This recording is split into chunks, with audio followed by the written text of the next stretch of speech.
Новиот, најголем на светот аеродром во Турција ќе се вика Истанбул.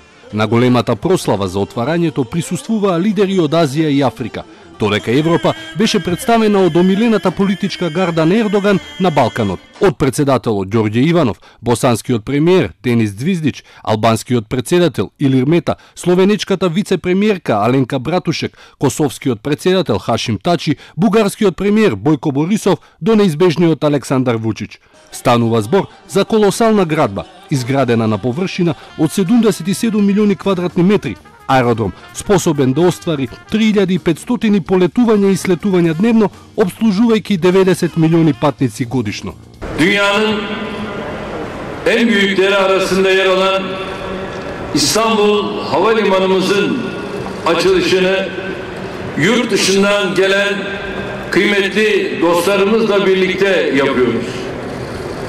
İstanbul Havalimanı'nın tüm dünyaya, bölgemize, ülkemize hayırlı olmasını Allah'tan temenni ediyorum.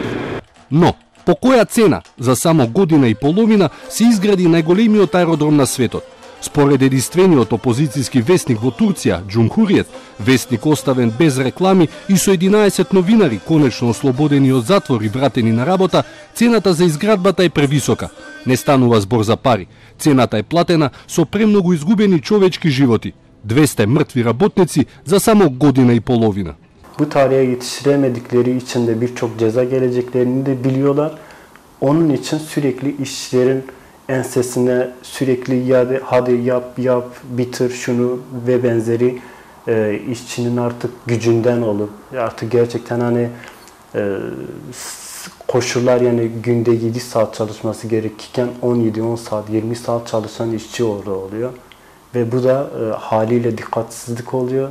Kazalara neden oluyor, ölümlere neden oluyor.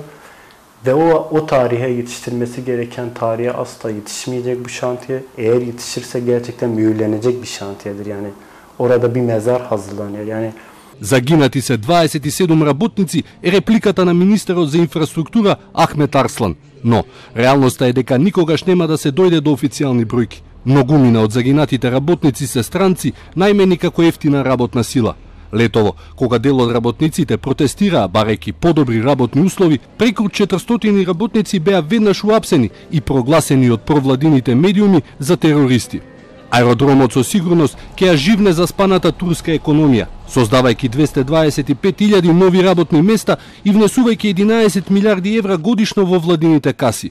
Но драматична е и амбиенталната катастрофа предизвикана од изградбата.